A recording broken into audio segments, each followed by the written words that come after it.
Bienvenue dans Solo avec Sulo. Aujourd'hui, j'ai la chance de recevoir l'une des personnalités la plus aimée de Twitter. Vous êtes en galère de taf, vous cherchez un stage, ne vous inquiétez même pas, Billy est là. Il n'y a même pas besoin de le mentionner. Un petit tweet, pam pam, il le trouve. Il fait autant que Pôle emploi et le président réunis. Mesdames et messieurs, je vous présente Rebeudeter.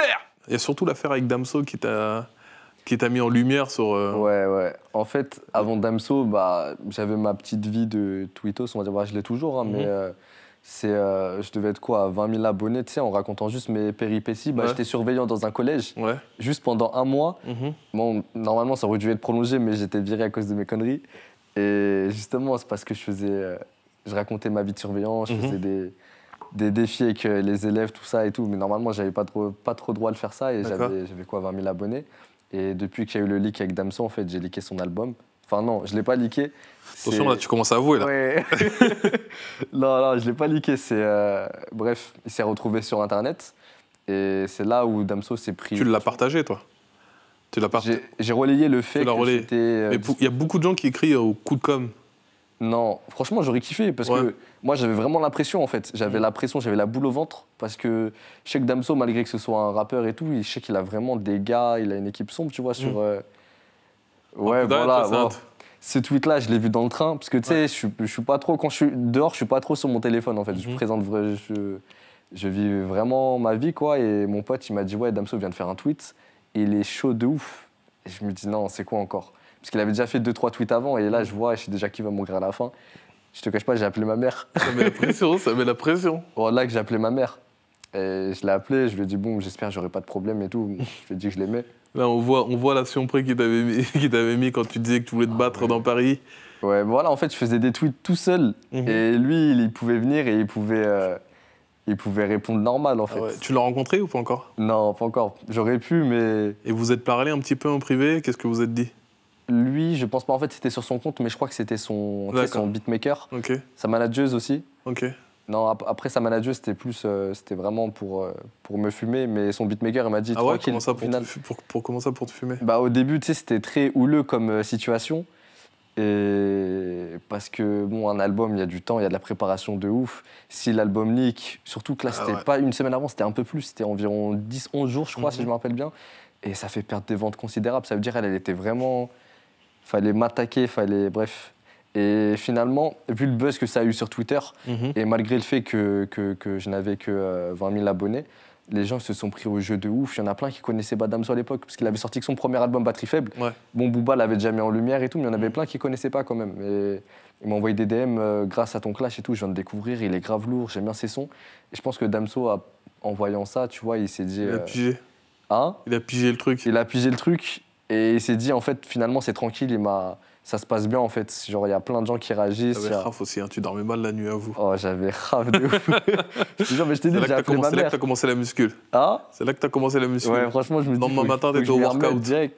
Il pleuvait et tout, j'avais l'eau à couler sur mon visage, frère.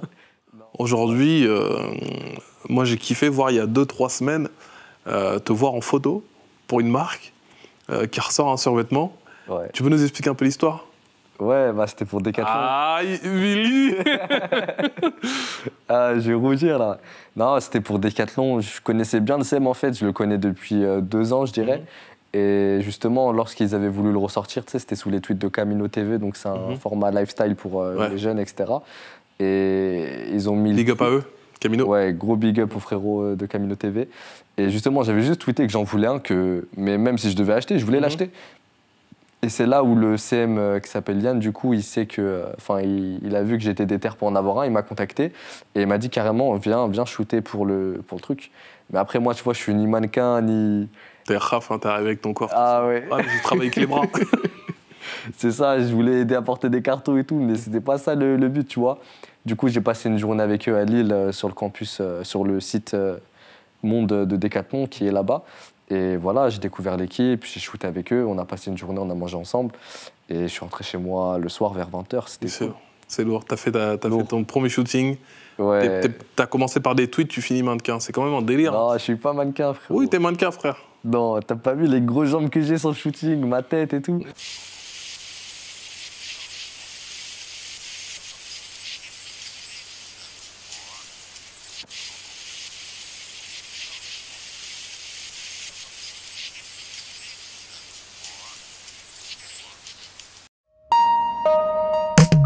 Click Sport, c'est toutes les semaines sur Click TV, c'est votre nouveau rendez-vous où chaque semaine, on vous propose de vous raconter ou de vous faire découvrir une légende du sport. Moi, j'ai plutôt vu ça comme, je sais pas, clic-clac, je sais pas.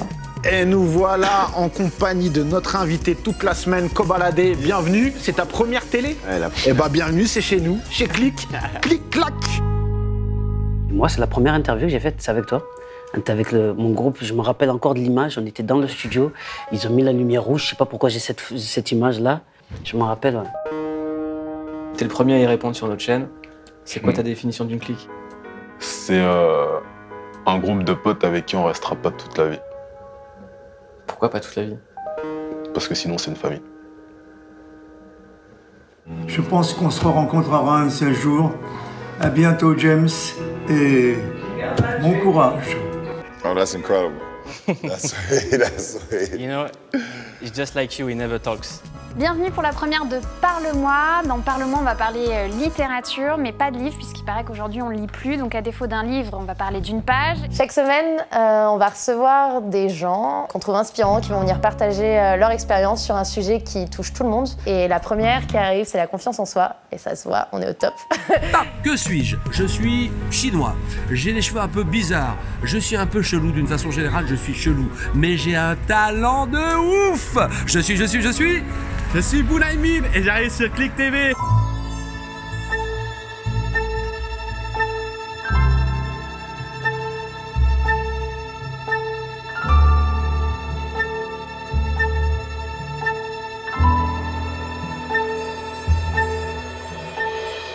Salut, c'est Cut Killer et chaque semaine je vais vous présenter un album. Et cette semaine, Ready to Die de Notorious B.I.G. J'en fais bien. Mouloud, c'est pour toi. Reportage spécial en direct de la Somalie avec Jérôme Jarre ici.